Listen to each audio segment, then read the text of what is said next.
Hi guys, welcome to my channel, and if you're new, hi. If you're returning, thank you so much for your support. Yeah, so first of all guys, before we start today's video, I just wanted to apologize. I didn't have a video last week, but you guys will understand why. So yeah, I went for surgery, if I call it that. On the Thursday that I posted my last video. Yeah, so that's 2 weeks back right now. Yeah, so okay, so I was just trying to recover. That's basically why I haven't posted anything last week. I just had to take things easy and yeah. So the type of surgery that I went for is called keloid removal. So I developed keloid. I think I've kind of like had them, like for as long as I can remember. I had one that I remember well on my leg that was caused from I was riding a bike, so I kind of had my leg and it grew a keloid, but then I didn't even understand like why I have to be like that. I didn't take it seriously. Then the other one is on my other leg by my thigh. That one I got, I don't know, that time we have a beach party and stuff like that. Yeah, so I just kind of scratched myself. Yeah, just a little. I kind of fell. It wasn't that deep. It was a scratch, and then it just grew into a keloid. I still don't know why. So the one that I went to remove is one that I guess I got it from like shaving with a shaving stick. Well, that's at least what the doctor said years ago when I went for consultation. Because obviously when you grow something weird, especially around like the pubic area, there, that place that we don't want to talk about. So I grew one day, I guess because I was shaving. So I was kind of like, what is this? I had to go see a doctor and like, dude, I have something here. It was a lady at that time and she just said, you have a keloid. I'm like, ugh, what's that? She's like, no, you're gonna have to remove it. You got it from shaving, just avoid shaving with a shaving stick. I'm like, okay, what am I gonna use? Because I can't use shaving cream. So yeah, basically I'll just take you guys through the process, like what happened and stuff like that, like why I removed it, how was the process and stuff like that, and just why I decided to do it. So yeah, keloids are like, I guess, excess growth. Well, no, I don't know, but yeah, when you get a scar or a scratch or whatever, so whatever tissues or whatever things that are supposed to help heal that wound or that scratch or whatever, so when they overgrow, that's how it becomes a keloid basically. So yeah, it's just an overgrowth of those things, whatever it is. I don't know guys, I'm not a doctor, but yeah, you get me. I'll put a screenshot somewhere here from Google. So yeah, that's what grew. So it's a very uncommon thing, like it's very very rare. So yeah, and apparently it grows on dark skinned people more than light skinned people, and I don't know, so it's just a rare thing. So I don't know, this particular one that I want to remove, I think I got it around 7 years ago, because I know for sure 7 or 8 years ago, I know for sure that I had it. I still had it when I fell pregnant, which was what, 5-6 years ago. So yeah, it just kind of like, it started small. It started really really small, because like I didn't even know what it was. So it started small, really really small. I'll put a picture of my keloid here, so don't bash me or anything, because like I said, it's in a very very private area. But I'll try and crop the picture just so you guys don't see much of it. But yeah, it's literally below my, I don't know if I should call it like a panty line, like just below my belly, like literally there, guys, like that area that we don't want to talk about. So yeah, I just started as a very small thing. It grew, it grew, it grew. It reached a point where now it divided into two, if you understand. Like it literally divided. I don't know how, but it cut, and then one continued to grow the side, and then the other one continued to grow the other side. Listen, I don't know how, but yeah, the plastic surgeon that I went to see just told me it happens. It's possible. That's what we get with keloids. So I'm like, okay, sure. Then I have nothing to worry about. So Guys, kilos, these things have been so stressful, super stressful, especially these ones in my, you know, personal area. You know, the ones on my legs, I really don't mind. Of course, people ask about them, but I never really say much. You know, but this particular one, because I was really uncomfortable. I couldn't wear crop tops anymore because it shows. Like, as time goes and they grow, they will literally show under my jeans. Like, I'm wearing jeans and people can see, like, I have these things, you know. And it's a topic that I never really wanted to discuss because I've just, every time I talk to anybody about it, I've just gotten funny vibes, funny questions. People would ask me stuff like, you know, have you gone to test like STIs and HIV and all that stuff? I'm like, what are you trying to imply? Like, okay, I'm not gonna dwell on that. I've had people ask me funny things like maybe I'm growing a penis or, you know, that. Yeah, so basically I just get like funny questions and funny vibes from people around me, people that I'm not even close with, strangers and all that. So it's a topic that I've never really discussed with anyone, to be quite honest. I've never talked to anyone about it. Even the time that I was pregnant, I think that's where they literally grew a lot, like a lot more than they were before I was pregnant. Maybe from the pressure of the belly, I don't know, okay, I just don't know, but they grew a lot during that time. And even midwives, like I'd get, obviously during your like monthly visits when you're pregnant, you obviously have to undress. They have to check you, check if the baby's okay and stuff like that. Sometimes even check like down there, you know. So I had to be, you know, naked for them to do the tests or just check if we're okay. So I'd get funny things even from midwives, you understand, like people just trying to suggest to me to do 1 2 3 4 5 thing. People just saying a lot of things basically. Like, if you don't know what this thing is, if you wanted to know, you could ask in a very polite way, what is this thing, have you had it checked? I will gladly tell you. Like, you're not gonna come to me and just say funny things to me. It makes me feel uncomfortable. I know I have this thing. Come on guys, I bath every single day. Obviously I see myself naked. I know I have this thing. You don't have to look at me a certain way or just stare at me, you know. Sometimes I just be talking to people and people are staring at me down there, kind of like, what is your problem? Eye contact, we're talking. You don't gotta be staring at me down there when I'm talking to you. It makes me super super super uncomfortable. And guys, it's just not cute. It's not cute at all. And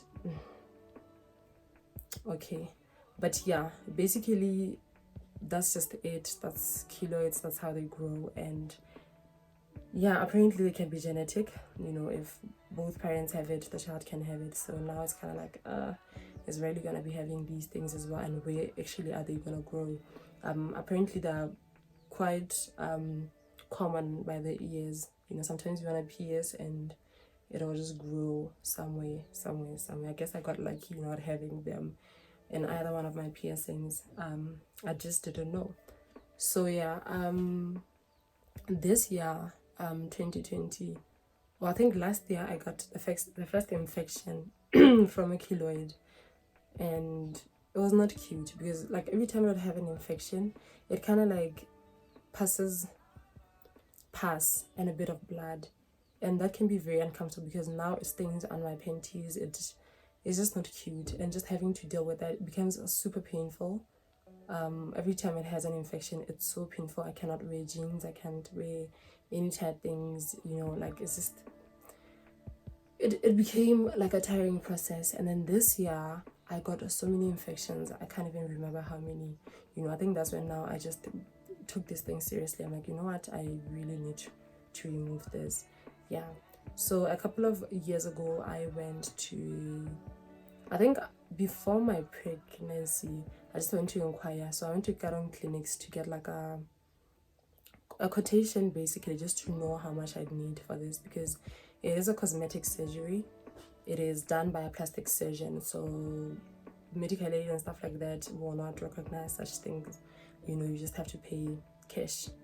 So I went to Keone clinics to check on that, and the money was too much. I took it, I sat with my mom, I'm like, dude, you know, I went to check the quotation and this is the deal. I'm like, you know, and the quotation was actually for 1 keloid. Like, I did say that they actually divided, was 2 keloids, plus the one on my leg was kind of like, hey, that's too much money. My dear Lakoloi. But yeah, I left it because by then, like I said, it didn't have infections. It wasn't bothering me much, to be quite honest. It wasn't that big, you know. Then after my pregnancy, I'm like, ooh, no, this thing is now too big, and people are beginning to stare at me in a very weird way. And I was then getting those questions, those sad comments, you know, the staring, and I'm like, I need to do something with this thing, you understand? So I then went to Princess Marina, of government hospital. Went there, sat the whole flipping day. I had to see some specialist, and then the man came. He's like, you know what, this thing is very rare. Therefore, we don't have like any medication for that. The only thing that we could do was the surgery. But okay, so let me get to the treatment side of it. So the treatment side of it is that to avoid a reoccurrence, like you can't just remove it and that's just it. So you have to remove it, and then you have to follow up. Well, there are ways to do it. You can either do radiation or go with the injections. I forgot what they're called, but basically getting injections for like 6 months. So other specialists inject before the surgery, like 6 months prior to the surgery. Well, the particular one that I used now, we did the surgery, and then I'm gonna get injections for the next 6 months. Like every month I'm just gonna get one injection. Well, not one injection, but injections around the scar, just so it doesn't grow again. I think maybe to just kill those things, the tissues or the cells or whatever it is that I said heals a scar or a wound. So yeah, at the time that they suggested that maybe I could go to like a private clinic, they would inject me every month. Then I go back to Princess Marina to do the surgery. And I'm like, but like I like to have one person who can be accountable for my stuff, especially when it comes to my body. Like, you know, you kind of have like one doctor that you know, this is my dentist. You never go anywhere else apart from that dentist. You know, you have this one that's your dermatologist. You're not going to be going around to everybody. So I just wanted to deal with only one person, just so they can be accountable and I can ask questions and do whatever. So I'm kind of like, no thanks, I'm not going to do that, you know. So yeah, this year I just decided. So I went to, I don't know if it's okay to say, but I went to Dr. Castillo, and he was so helpful. He was super helpful. He took me through the process. So what he did was he says it's local anesthesia, if I say it correctly. Yeah, it's basically just to numb the area, and then he just did the surgery. I was alive, I was awake when he was doing the surgery, performing the surgery, and we just talked through the process. You know, he just told me, you know, I'm about to inject you now. I'm removing the first one. Is it painful? This, and that. And when he began to stitch, he just told me, like, I'm gonna stitch you now. This is how you're gonna feel. How are you feeling now? So it was just, you know, he tried so much to calm me down, and the whole process was like, oh, okay. I was a little bit scared, you know, but just getting there and just him being so comfortable in that space, in that area, in that room, I was like, oh, okay, now I can relax. You know, it didn't take long. I think it took about 35 minutes or so to just do the whole procedure. And yeah, so he said to me that the local anesthesia thing, the numbness whatever thing, was gonna last around 3 hours. Then that's when I'm gonna feel a burning sensation. Guys, when I tell you that this man lied to me, I mean seriously. Yo, this man lied to me. Hey, guys, I was in the beds. So yeah, the ride back from the hospital, I was not admitted or anything like that. I literally went and did the procedure. He said, sharp, you're good to go. Go back home. I'm like, okay, let me go. On the way back home, I felt like I was dying, guys. I felt like I was dying. Like, seriously. I felt like there was no air coming into the car. Like, y'all don't understand how I felt. I was burning. That whole area was burning. Yo, guys, I was on fire. Literally, like, yeah. That is the best thing I've ever been through. Trust me. Yeah, so I think he just put like a bandage thingy, and he said I shouldn't remove it for the next 24 hours. I was like, at the rate at which I'm burning, I might as well go back to this man, because I don't understand what's going on. Because I tried taking painkillers, nothing happened. I couldn't sleep, I couldn't do it, I couldn't think. Yo, anyway, so yeah, that's just that. The first day was the pits. The first day was hell. The pain was 300 over 100. Like, it was intense. It was bad. But yeah, second day wasn't as bad as the first day, but I was still on medication then. I still took antibiotics and these heavy painkillers that people get, you know. So I think we're still subsiding the pain. And yeah, right now, after 2 weeks, I'm almost okay. I'm almost okay.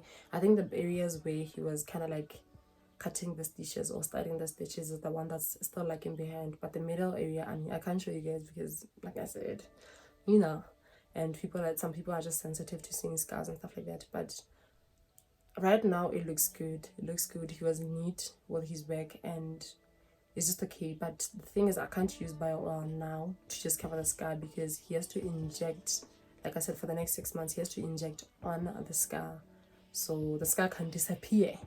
Okay, so I'm just gonna be chilling for the next 6 months. Maybe I'll start using bio oil or tissue oil after 6 months, you know, when we're done with the whole injections, yeah, with everything, with the whole process. So yeah, so I just wanted to say that, you know, the purpose of this video was just to take you guys through the process of what I went through. It's such a rare case, I know. You know, I don't expect people to know about it. You know, I expected people to ask me questions like, what is this, you know, why do you have that thing? But it's kind of like the way that people ask, and obviously you have to be at a certain level in our friendship or our relationship, you know, for you to ask me certain things. Like, some things just coming from somebody else are just, they seem nasty. You know, you can come from a good place, but because I've had so many nasty comments and questions in the past, I'd kind of like lash out on you because, like, why are you people always on people's businesses, you know? So I just wanted to say that, you know, these things don't come cheap. You know, it's not cheap to do like cosmetic surgery for anybody, you know. And I know that right now there are people who wish they could change certain things about themselves that, you know, maybe they got bullied for, or people are just asking about, or people are staring at those things. They wish they could change it, but they can't. So I'm just saying, like, let's be kind to people always, you know, be nice to people always. You don't have to understand, you don't have to know what it is. You know, you see a man with men boobs, like people would say, you know, it's rude to stay, you know. It's rude to kind of like want to suggest, why don't you go to the gym, why don't you start a diet, why don't you this and that. I'm sure that person knows, you know. They take a bath every day, they know that they have these things, you know. Women go on contraceptives, or I don't know, women have fibroids, guys. Women have fibroids. You see her belly kind of like she's pregnant, like people would say. You approach her with that, do you just know the amount of the pain that you bring onto their lives? You understand? Because I know for a fact, like I got to a point where I didn't want to be naked around anybody, you know. I'm obviously, we're girls, you know. Sometimes girls just want to be in a room, we're naked or whatever. It's just okay. I got to a point where I just did not want that. Like, if I'm wearing a towel, if I'm in the bathroom, I don't want anybody to enter, because I just know the minute you get in here, the minute you scan my body and you see these things, you're going to be staring the whole entire time. And it's kind of like you're going to talk to somebody else about it, and then that somebody's going to force themselves into the room when I'm naked one time, which makes me super uncomfortable.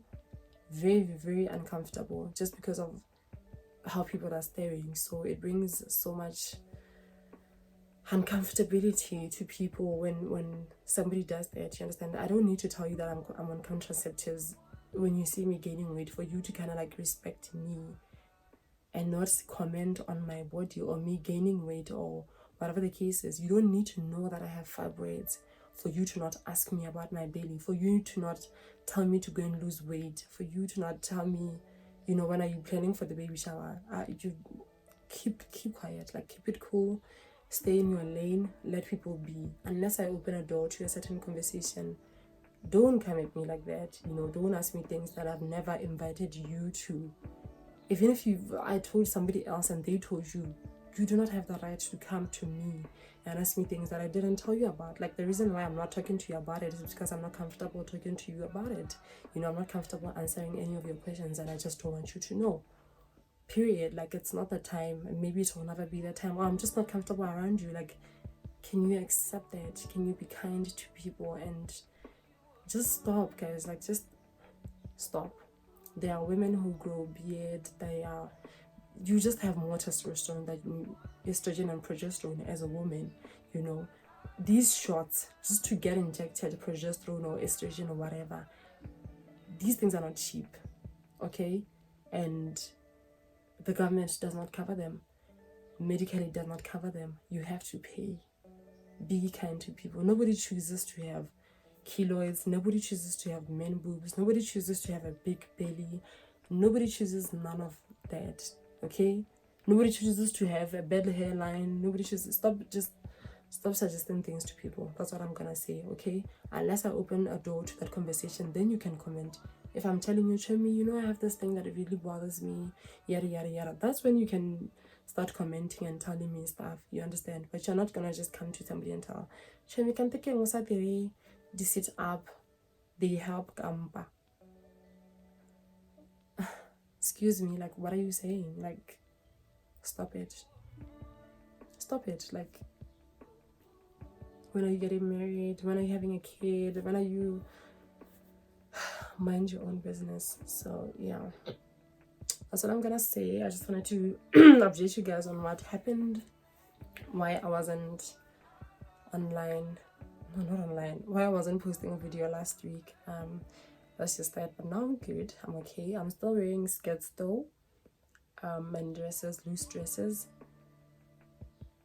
I can't really wear pants because, you know, I'm not fully recovered, so I'm just trying to take things slowly before I ruin everything, because wow, I don't want to go back to square one.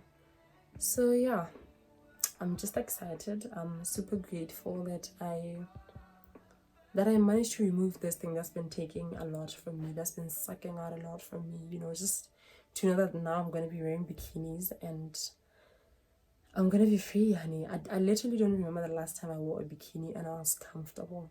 I would always wear like cover-ups and this and that because, like I said, people stare, you know. So I'm just looking forward to all that. Like, I feel like a new person all over again. Like, I'm gonna be wearing jeans and crop tops and yay bikinis, and I'm gonna be doing waxing. I was uncomfortable to do those things. I was really uncomfortable, you know, just now to just know that, you know, God had it in his plan that in 2020 I'm going to remove this thing. You know, it's been a dream of mine to just see myself back to normal, basically, you know. So I'm just grateful for the opportunity. I'm grateful for that I could change something that I did not like about myself. Yeah, so I wish I could reintroduce myself, but anyway, I'm really happy, guys. I'm really happy that this thing is finally out, honey. It doesn't exist on me anymore. Yeah, and I'm just praying that, you know, the injections will help, that we don't have to go for more intense things like radiation and stuff like that, because I want to go there. So yeah, I'm just praying. I'm just thankful. I'm grateful. Get ready, guys. Get ready for the beach, the vacation, everything. I'm ready, but I don't have money. But anyway, let me stop rambling now. Thank you so much, you guys, for watching this video. Yeah, that's it. Thank you for subscribing. Thank you for interacting with me always, and thank you for your patience. Yeah, I know I haven't really been consistent. Well, I missed a week, but still, you know, I missed being here and I missed sitting down here and talking to you guys. So yeah, I'll see you guys in my next upload, and I am getting ready for Vlogmas. Bye.